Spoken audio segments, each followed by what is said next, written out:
Bible Learning with Father Joseph. Biarlah sabdanya membakar hatimu. Dan biarlah inspirasi Roh Kudus turun atas.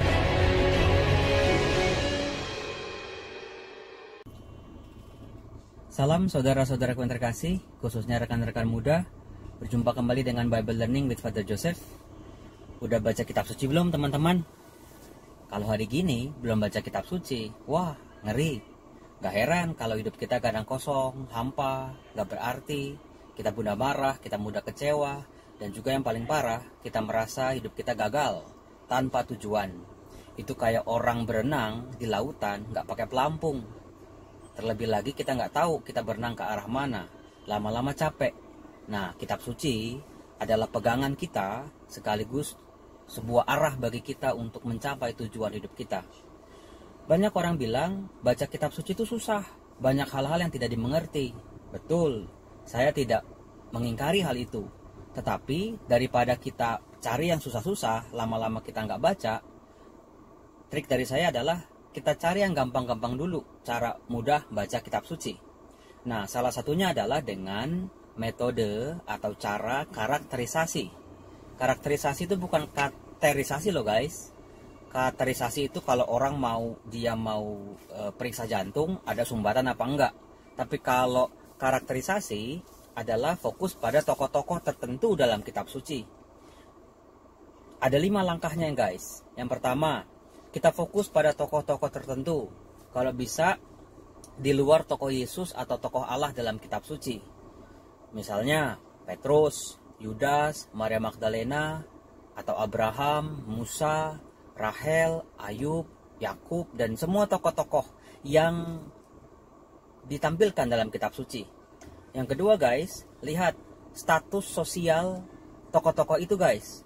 Entah dia jadi janda kah, dia orang kaya kah, dia orang sakit kah, dia pemungut cukai kah, dia itu anak sulung atau anak bungsu, atau statusnya di masyarakat itu gimana? Dia orang terpandang atau dia seringkali disingkirkan. Lalu yang ketiga guys, lihat bagaimana relasi dia dengan tokoh-tokoh lain. Apa yang dikatakan? Dan juga apa yang dikatakan tokoh lain tentang dia. Ini menarik guys, karena apa? Dari kata-kata, dari pilihan si tokoh-tokoh ini sangat amat menentukan bagaimana tokoh ini berkembang. Lalu yang keempat guys, adalah lihat bagaimana relasi dia dengan Allah. Kadang-kadang memang Allah atau Tuhan Yesus tidak muncul dalam tokoh itu. Tetapi kalau tokoh-tokoh itu dalam kitab suci, kita bisa membayangkan bahwa tokoh itu semua sedang dididik, sedang dibentuk oleh Allah. Nah, dari situ kita bisa melihat bagaimana si tokoh ini berkembang dalam relasinya dengan Allah atau dengan Yesus. Mungkin mula-mula dia nggak kenal Yesus. Lalu makin lama dia mengenal Yesus, mencoba memahami Yesus, tapi kadang-kadang dia juga gagal guys, sama seperti kita. Nah, di akhir kisah si tokoh ini kalau kita lihat, seringkali tokoh ini dikatakan berhasil dalam mengenal Yesus, dalam mengenal Allah, dan lebih dekat dengan Yesus. Mempunyai relasi yang lebih baik guys. Tapi ada juga beberapa tokoh yang gagal dalam berelasi dengan Allah. Misalnya Paulus, misalnya Yudas, mereka gagal dalam bertransformasi. Nah, langkah yang kelima guys, yaitu lihat transformasinya, lihat perubahan hidupnya.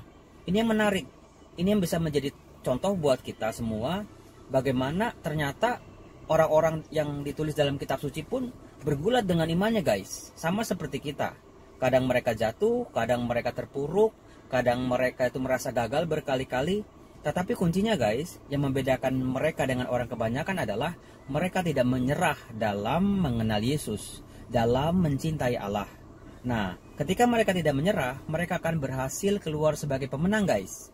Nah, di situ kita bisa melihat, bisa menjadi contoh, inspirasi buat kita.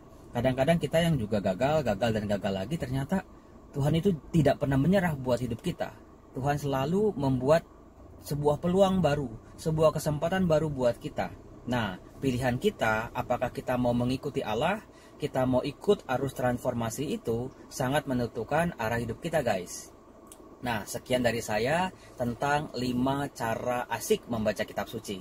Nah, dalam video berikut nanti saya akan membahas satu tokoh yang dianggap hancur-hancuran, seorang pelacur, seorang yang dianggap sampah masyarakat, tetapi guys, dia tidak menyerah. Dia keluar sebagai pemenang karena apa? Karena dia percaya pada Allah, dia percaya pada janji Allah, dan keluarlah dia sebagai seorang pahlawan yang luar biasa. Kita nantikan ya guys, dalam tokoh Rahab.